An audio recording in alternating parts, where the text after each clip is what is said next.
Hello friends, welcome to Shakti Academy. Railway NTPC la mains la keta statistics problems nama paakalam. Find the mode of the following data. So inga kuduthirukka கூடிய நம்பர்ஸ்ல எது அதிகமான வாட்டி repeat ஆகுதோ அதுதான் வந்து mode நம்ம சொல்லுவோம். நம்ம எல்லா நம்பரும் செக் பண்ணணும்ன்றதுக்கு பதிலா இங்க என்னென்ன ஆப்ஷன்ல இருக்கோ அதை மட்டும் எடுத்து செக் பண்ணலாம். இங்க 100 இருக்கு. அப்போ 100 ஒரு வாட்டி அப்படியே பொறுமையா பாருங்க. ஏன்னா ஒரு இடத்துல மிஸ் பண்ணினா கூட அது தப்பாயிடும். அப்படியே பொறுமையா அப்படியே 100 வேற எங்க இருக்கு அப்படி பார்த்துட்டே வரேன். இங்க இருக்கு 100 ரெண்டாவது வாட்டி, அப்புறம் திருப்பி இங்க மூணாவது வாட்டி இருக்கு. அப்போ 100 வந்து 3 வாட்டி இருக்கு. அடுத்ததா 120 ஆப்ஷன். 120 எடுத்துக்கிறேன்.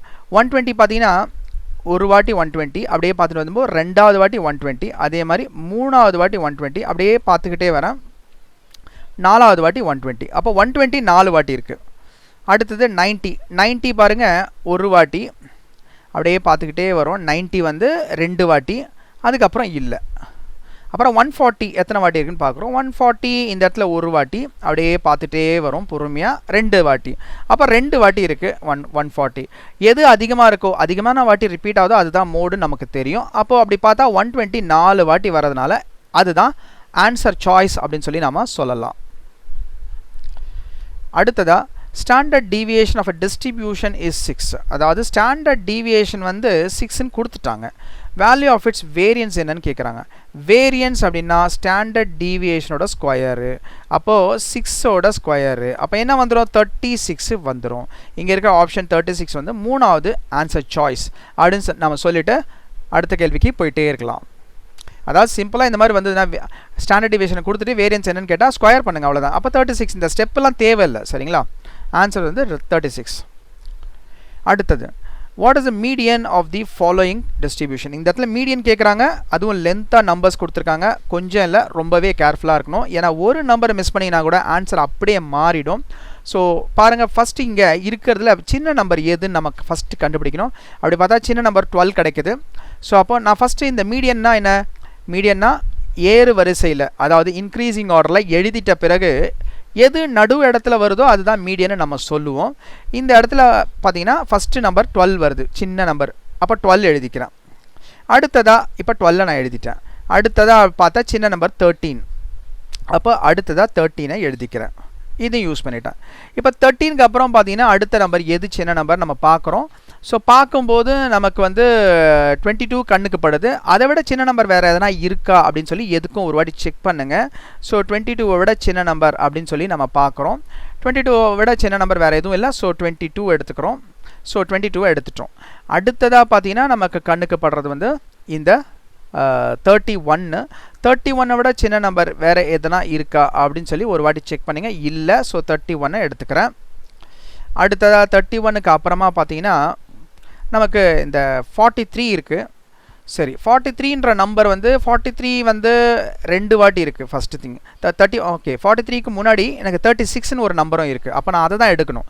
ஸோ அப்போ 36 எடுக்கணும். ஸோ இந்த 36 எடுத்துக்கிறேன். ஸோ இது வந்து சம் ஈஸி தான். நம்ம ஆனால் மிஸ்டேக் பண்ணுறதுக்கு நிறையா வாய்ப்பு இருக்குது. கொஞ்சம் இல்லை, ரொம்பவே கேர்ஃபுல்லாக போடணும். ரொம்ப கான்சன்ட்ரேஷன் வேணும் இதுக்கு, சரிங்களா? சரி, 36க்கு அப்புறமா வரக்கூடிய நம்பர் வந்து 43. ஸோ இந்த 43 இங்கே ஒரு வாட்டி இருக்குது, அதே மாதிரி இங்கே ஒரு வாட்டி இருக்குது. 2 வாட்டி 43 இருக்குது.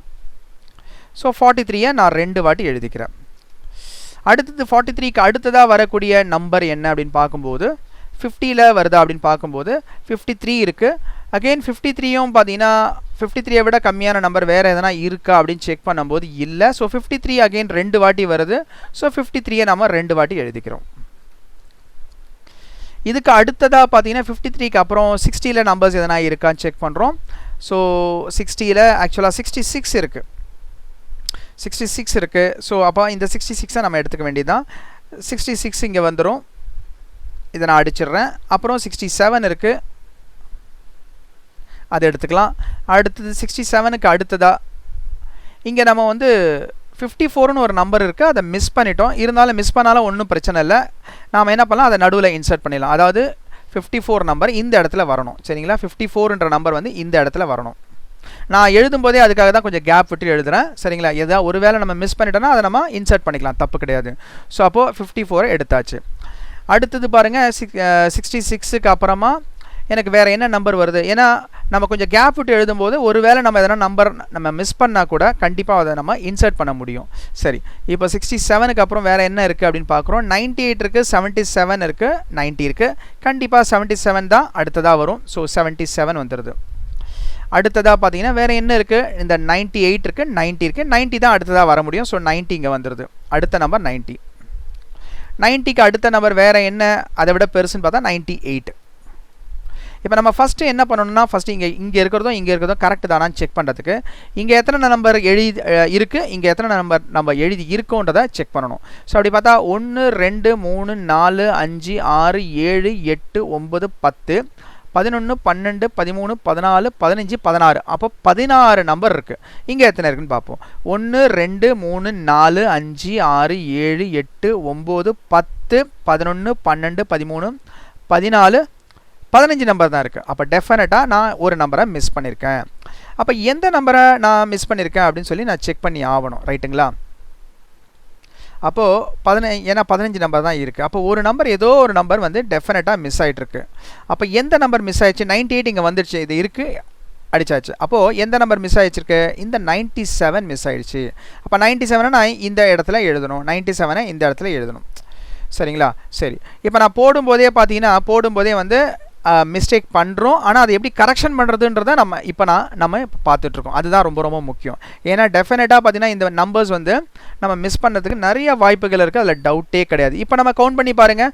1 2 3 4 5 6 7 8 9 10 11 12 13 14 15 16 நம்பர் வந்துருச்சு. இப்போ எல்லாமே கரெக்டாக இருக்குது. ஸோ எழுதும்போது இந்த மாதிரி சம்மெல்லாம் எழுதும்போது நீங்கள் என்ன பண்ணுங்கள், கொஞ்சம் கேப் விட்டு எழுதிக்கிங்க. அப்படி எழுதும்போது நம்ம இன்சர்ட் பண்ணிக்கலாம். சரி, இப்போது 16 நம்பர் இருக்கா, நீங்கள் என்ன பண்ணணும், இதை அப்படியே பாதியாக்குங்க. அப்போ 8 வரும். அப்போது 8வது இடத்துல, சரிங்களா, 8 9வது இடத்துல வரக்கூடிய நம்பர் தான் வந்து நடு நம்பருன்னு சொல்லலாம். 8வது இடத்துலையும் 9வது இடத்துலையும் வரக்கூடிய நம்பர் தான் நடு நம்பர். அப்படி பார்த்தா இது 1, இது 2, இது 3, இது 4, இது 5, இது 6, இது 7, இது 8, அடுத்ததா 9. இந்த 8 9ன்ற இடத்துல 2 53 வருது. எப்போவுமே 2 வாட்டி அதாவது 2 நம்பர் தான் இங்கே வரணும். ஏன்னா even number even number of values கொடுத்துருந்தாங்கன்னா பாதியாக்கின பிறகு வரக்கூடிய நம்பரும் ப்ளஸ் அது கூட ஒரு 1 சேர்த்தா வரக்கூடிய அடுத்த நம்பர், அதாவது 9th பிளேஸ், இது 8th பிளேஸ், இது 9th பிளேஸ், இந்த 2 நம்பர் தான் நடு நம்பராக இருக்க முடியும். எப்போனா ஈவன் நம்பர் ஆஃப் வேல்யூஸாக இருந்ததுன்னா. அதுவே ஆட் நம்பர் ஆஃப் வேல்யூஸ்னால் கண்டிப்பாக ஒரு நம்பர் தான் நடு வேல்யூவாக இருக்கும், அதில் சந்தேகம் கிடையாது. சரி, ஸோ அப்போ எனக்கு என்ன வந்துடுது, 53 53ன்னு 2 வாட்டி வருது. அப்போ 8வது இடத்துல 53, 9வது இடத்துல 53, இந்த மாதிரி வந்துச்சுன்னா இதை கூட்டி பாதியாக்கணும். இந்த இடத்துல நமக்கு வேலை மிச்சம். ஏன்னா 53 அப்படியே பாதியாக்கினாலும் அதே 53 தான் வரப்போகுது. அப்போது ஆன்சர் வந்து என்ன அப்படின்னு பார்த்தா மீடியன் வந்து 53ன்னு சொல்லி நம்ம ஈஸியாக சொல்லிட்டு போயிட்டே இருக்கலாம். ஸோ ஞாபகம் வச்சுங்க, நான் எழுதும் போதே போட்டு காட்டும் போதே பார்த்தீங்கன்னா வேல்யூஸை 2 இடத்துல வேல்யூவை மிஸ் பண்ணேன். இருந்தாலும் நம்ம வந்து கரெக்டாக தான் போட்டிருக்கோமான்னு சொல்லி கிராஸ் செக் பண்ணுறது எப்படின்னு நான் சொல்லும்போது அந்த எந்த நம்பரை மிஸ் பண்ணோன்றதை நம்ம ஈஸியாக கண்டுபிடிச்சிட்டோம். அப்புறம் அதை எடுத்துகிட்டு வந்து இங்கே நம்ம இன்சர்ட் கரெக்டாக பண்ணிட்டோம். அப்புறம் கவுண்ட் பண்ணும்போது கரெக்டாக ஆர்டரை மாற்றாமல் கவுண்ட் பண்ணணும். ஸோ இந்த விஷயம் இருந்ததுன்னா இந்த சம்ம போடுறது நிச்சயமாக ரொம்ப ரொம்ப ஈஸி தான், அதில் சந்தேகமே கிடையாது. சரிங்களா? அடுத்ததாக பாருங்கள். If the mean height of 12 men is 1.7 meters and the mean height of 8 women is 1.6 meters, then the total height of the women in meters is அப்படின்னு சொல்லி கேள்வி கேட்டிருக்காங்க. அதாவது இந்த இடத்துல கேள்வியை தேவையில்லாமல் குழப்புறாங்க. என்னென்னா மென்னை பற்றி இன்ஃபர்மேஷன் இங்கே தேவையே கிடையாது, ஆனால் அதையும் கொடுத்துருக்காங்க. அவங்க கேட்குறது விமன், எல்லா விமனோட டோட்டல் ஹைட் எவ்வளோ, அதாவது எல்லா விமனோட டோட்டல் ஹைட்னா எல்லா விமனோட ஹைட்டையும் கூட்டினா எவ்வளோ வரும்னு கேட்குறாங்க. அவங்க தெளிவாக சொல்லிட்டாங்க, ஆவரேஜ் வந்து 1.6ன்னு கொடுத்துட்டாங்க. அதான் மீன்னா ஆவரேஜ் தானே, 8 பேரோட ஆவரேஜ் வந்து 1.6 அப்படின்னு கொடுத்துட்டாங்க. அப்போது இந்த ஆவரேஜையும் நம்பர் ஆஃப் அந்த விமனையும் நாம் மல்டிப்ளை பண்ணால் நமக்கு டோட்டல் கிடைச்சிரும், அவ்வளோதான், வேறு ஒன்றும் இல்லை. அப்போ 8 × 1.6. நல்லா ஞாபகம் வச்சுங்க, 8 நீங்கள் 6ஓட மல்டிப்ளை பண்ணால் 8 தான் ஆன்சரில் முடியும். அப்போ 8ல் முடிகிற ஆன்சர் தான் எனக்கு ஆப்ஷனாக இருக்கணும். 8ல் முடிகிற ஆன்சர் இது ஒன்று மட்டும்தான் 8ல் முடியுது, மற்ற எதுவுமே 8ல் முடியலை. அப்போ இதெல்லாம் ஆன்சர் கிடையாதுன்னு சொல்லிட்டு செகண்ட் சாய்ஸ் தான் ஆன்சர்னு சொல்லிட்டு போயிட்டே இருக்கலாம். ஸோ கேல்குலேஷனை முடிஞ்ச வரைக்கும் அவாய்ட் பண்ணுங்கள்.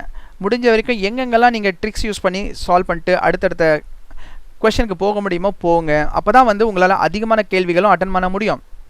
அதே சமயம் பார்த்தீங்கன்னா நீங்கள் ரொம்ப ஈஸியாக எக்ஸாம் வந்து அட்டன் பண்ணிட்டு வந்துகிட்டே இருக்கலாம். அடுத்ததாக அகெயின் மோடை பேஸ் பண்ணி, மோட் அப்படின்னாலுமே எது அதிகமான வாட்டி வருதோ அதை தான் நம்ம மோடுன்னு சொல்லுவோம். இப்போ 5ன்ற நம்பர் இங்கே இருக்குது ஃபஸ்ட் ஆப்ஷனில். 5 வந்து இங்கே ஒரு வாட்டி தான் இருக்குது. அப்புறம் 8ன்ற நம்பர் அதுவும் ஒரு வாட்டி தான் இருக்குது. அப்புறம் 4ன்ற நம்பர், இந்த 4ஐ பொறுத்த வரைக்கும் இது 2 வாட்டி இருக்குது. அப்புறம் 3ன்ற நம்பர் 3 ஒரு வாட்டி தான் இருக்குது. அப்போது டெஃபினட்டாக ஆன்சர் ஆப்ஷன் என்ன? மோட்னாலுமே எது அதிகமான வாட்டி ரிப்பீட் ஆகுதோ அதுதான் ஆன்சர். அப்போ தேர்ட் ஆப்ஷன் தான் answer. That's all. Thank you friends. மீண்டும் உங்களை அடுத்த கிளாஸில் சந்திக்கிறேன். நன்றி.